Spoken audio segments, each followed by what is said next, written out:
بردومانەکانی تورکیا بۆ سەر قەندیلی باشووری کوردستان بەهۆی لێدانی پەکەکە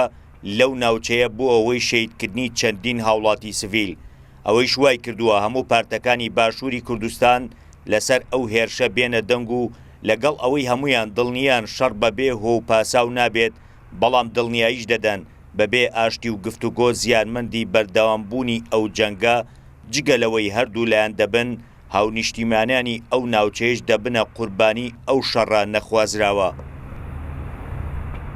بە گفتوگۆ کێشەکە چارەسەرەکرێت بە قەسف و تۆباران کێشەکە تاقیترەکرێت خراپترەکرێت چکە ئێمە لەلایەکەوە شەڕی داعشەکەین لەلایەکەوە پشتیوانێکی باش دروست بۆ بۆەوەی شەڕی داعش تەحالوفێکی گەوراتر و فراوانتری لێ دروست بێت بەڵام لەلایەکیشەوە شەڕی پەکەکە دروست بوو و قەسفی خەڵکی بێتاوانی ناوچەی ئێمە دروست بوو بەڕاستی ئەمە قابلی قوبوڵ نییە ئەمە زەرەرێکی گەورە لە پەیوەندیەکانمان.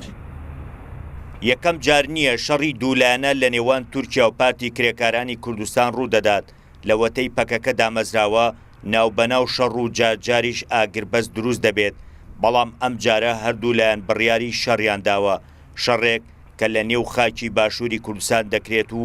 ئارامی ئەو ناوچەیە تێکداوە هەر بۆیە حیزبەکانی باشووری کوردستان داوای دوورخستنەوەی ئەو شەڕە دەکەن و هیوادارن کێشەکە لە ڕێگەی دانیشتن و گفتوگۆ چارەسەر بکرێت. ئێمە وەکو زوتنەوەی گۆڕان و دیارە هەموو کوردێک پێی خۆش نێ لەم کاتێدا ئەم شەڕە دروست ببێت چونکە ئەم شەڕە بە دڵنیاییەوە دروست ببێ جۆرێک لە کێشە بۆ هەرێمی کوردستان دروست دەکات و ئێمە سەرەتایمە پێمان خۆشە حکومەت هەرێمی کوردستان لەگەڵ دەسەڵاتدارانی تورکیا قسە لەسەرەوە بکەن کە ئەوان نەرمتر و هێمنانە بن لەم کارەدا. لەم ساڵانەی دواییدا بەهۆی نێوەندگیری پارچەکانی دیکەی کوردستان و بەتایبەت باشووری کوردستان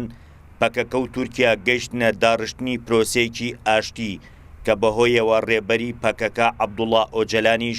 گەیشتە ئەو بڕوایی کە گەریلاکانی حیزبەکەی لە قەندیل بێنە خوارەوە و چەک دابنێن بەڵام چەند ڕۆژی ڕابردوو شەڕ سەرلەبەری پرۆسەکەی هەڵتەکاند و بەردومانەکانی تورکیاش چەندین هاوڵاتی ئەو ناوچەیان کردە قوربانی.